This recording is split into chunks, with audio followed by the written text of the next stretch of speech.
the site here at the nursery, I just wanted to spend a few moments going over perhaps some of the things we do. The layout. This area we're looking at now wasn't open last year, and we spent much of the winter time opening this area out. It includes our beginnings of our stock beds. These are plants that we will use to propagate from, to take cuttings of, to divide and split. And one thing that people do like when they come and buy plants or see plants growing is obviously clear names, and down here we've got them labelled very much like a zoo, really, a zoo of plants. So when people see something in flower, they know exactly what it is. We've not only got the stock beds down here, we have the new shade house that we built in the wintertime to house the Japanese maples, which are doing really quite well now. They're coming on a treat. They're now in their third year and they're starting to look extremely bonny. And I've chosen possibly the windiest day to do this, but hey ho.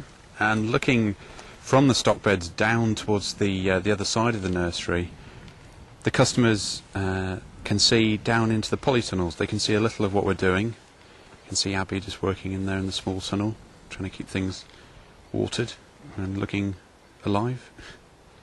Just to the right we've also got the big tunnel, which houses at the moment predominantly the show plants for our displays at the Halecat festival, which are enjoying these balmy, warm, made conditions.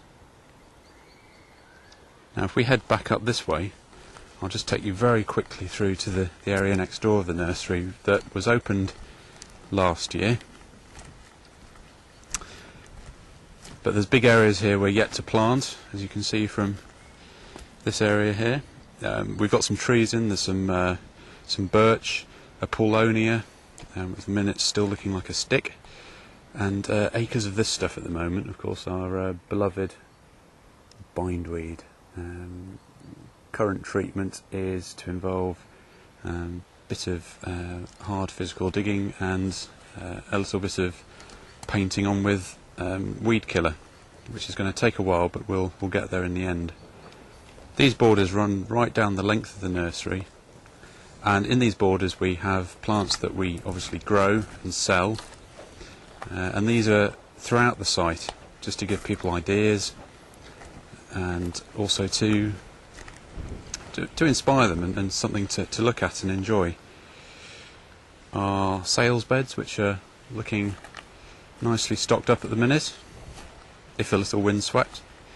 And down here in this wonderful shady glade, we move on to the other half of the site, if you like, looking towards our glorious greenhouses and the pond bed towards the centre of the picture here.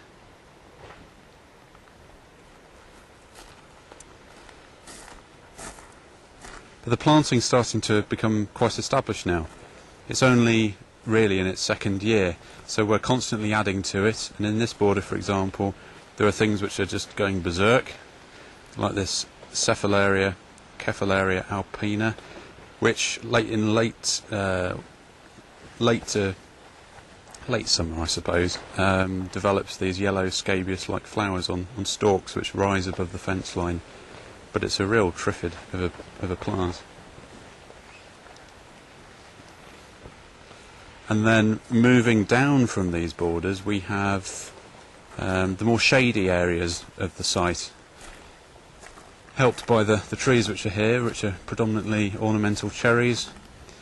And this, during the heat of the day, is a really wonderful shady spot to go. And we've planted it very much according to the conditions, so shade-loving plants, and where it becomes more open, more sunny, the planting changes. But I'll go to my favourite bit, which is right at the back here.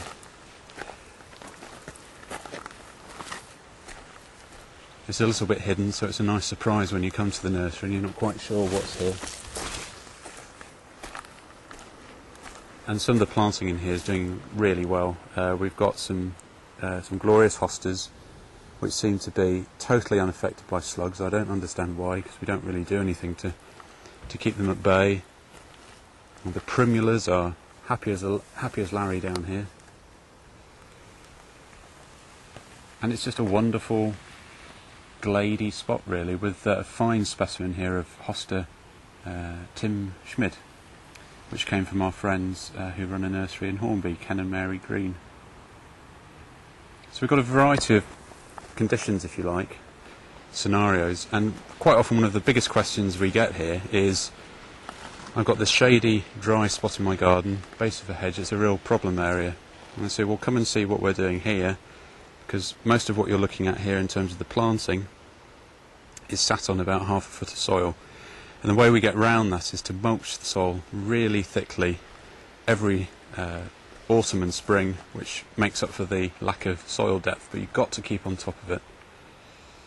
And this one border here is looking really glorious. There's grasses and ornamental poppies in here which will really come into their own in the next few weeks. And looking back up towards the top of the site, you can see that as the plants start to develop and grow, everything softens down, and a lot of the hard landscaping that we've been doing here becomes even more subtle, which was always the key in the first place.